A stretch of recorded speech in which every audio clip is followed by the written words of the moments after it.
গয়া থেকে হাওড়া পৌঁছানোর জন্য আমরা উঠেছিলাম 22304 গয়া হাওড়া বন্দে ভারত এক্সপ্রেস। গয়া স্টেশনে এই ট্রেনটি কিন্তু প্ল্যাটফর্ম নম্বর 1C থেকে ছাড়ে। এই দেখুন 1C স্টেশন কিন্তু অনেক দূরে, 1 নম্বর প্ল্যাটফর্মের ডান দিকে অনেক দূরে, আপনারা জেনে আসবেন।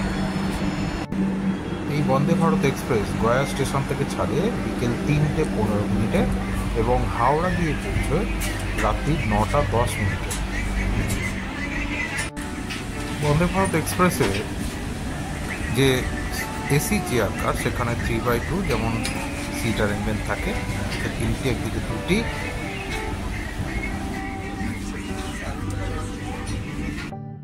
এই মনিটরে সমস্ত কিছু দেখা যায়, এখানে গাড়ির স্পিড, পরবর্তী স্টেশনের নাম ইত্যাদি। সিট 1, 2, 3, 4 যথারীতি এখানে রয়েছে রিডিং লাইট, যেটা টাচের মাধ্যমে জলে এবং নেবে, এবং পর্দা এরকম রয়েছে যাতে রোদ না লাগে। সিট রিক্লাইন করা যায় ওই সুইচের মাধ্যমে, যেমন নর্মালি বন্দে ভারতে থাকে। এতে বন্দে ভারতের একেবারে সামনের অংশ দেখি ট্রেন ছাড়ার জন্য তৈরি। একদম সিটের নিচে চার্জিং পয়েন্ট, ইউএসবি চার্জার, দরজা অটোমেটিক বন্ধ হয় এবং খোলে যেমন বন্দে ভারতে থাকে। ঠিক বিকেল 3:15 গয়া স্টেশন থেকে ছেড়ে দিল আমাদের বন্দে ভারত। ছাড়ার সাথে সাথে সন্ধ্যের খাবার দিয়ে দিয়েছে। কি এটা? চিড়ে ভাজা, পপকর্ন আছে, সল্টেড ক্যারামেল পপকর্ন, এটা শিওর কচুরি, ওই খাস্তা কচুরি, কচুরি, জুস। এটা কি? এটা চা,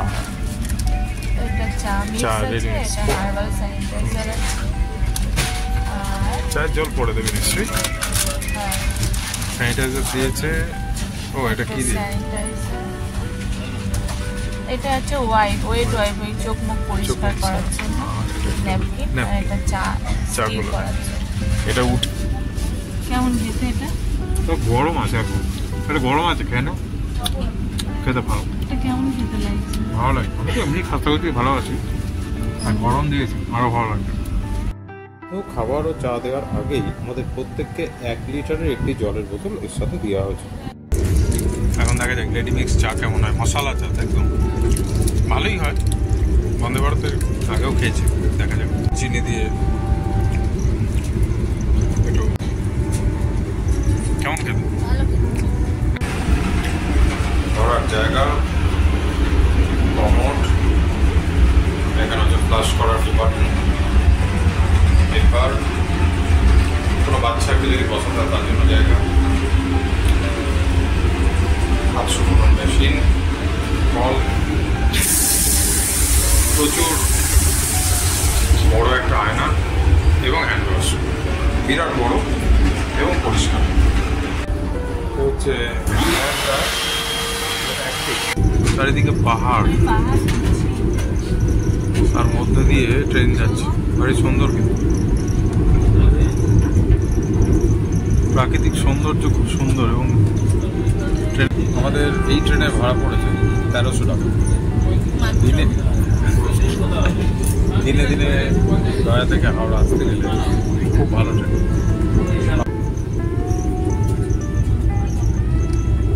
ট্রেন ছাড়ার পর দূরে ছোট ছোট জঙ্গল, ছোট ছোট টানেল পেরিয়ে গিয়েছিল আমাদের বন্দে ভারত। এখানে ফুটরেস্টটা এরকম, ফুটরেস্টের পাশেই বোতল রাখার, জলের বোতল রাখার জায়গা। কোডারমা জংশন গয়ার পর প্রথম স্টপেজ।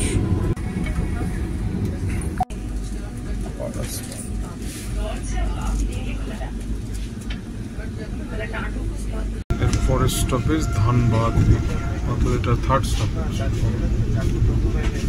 সিটের কুশনিংটা ভালোই, এক্সপ্রেসও বেশ ভালো। পশ্চিমবঙ্গে প্রবেশ করলো, আসানসোল স্টেশনে স্টপেজ।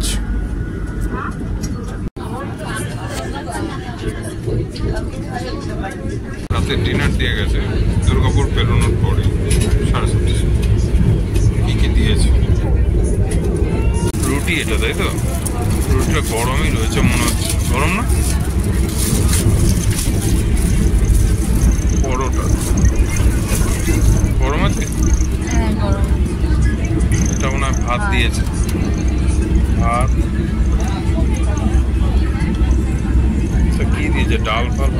আছে? লেখা নেই। চিকেন দিয়ে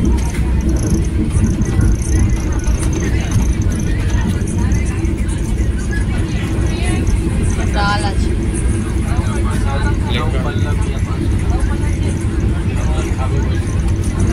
ডাল দিয়েছে বেশ। যেমন কোনো ওই শুকনো সবজি গোছের আলু ভাজা টাইপের, তাই না? আলু অন্যান্য সবজি ভাজা। আর ওইটা কি তাহলে? মিষ্টি মিষ্টি দিয়েছে শেষ পাতে, মিষ্টি আর একটা দইও দিয়েছে। ভালোই।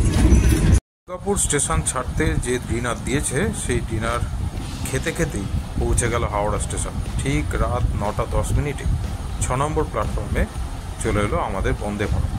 অর্থাৎ সঠিক সময় ঠিকঠাকভাবে বন্দে ভারত হাওড়া স্টেশনে চলে এলো। গয়া থেকে হাওড়া আসার জন্য দিনে দিনে অত্যন্ত ভালো এই ট্রেন। যদি আমাদের ভিডিও ভালো লাগে প্লিজ লাইক শেয়ার সাবস্ক্রাইব করুন।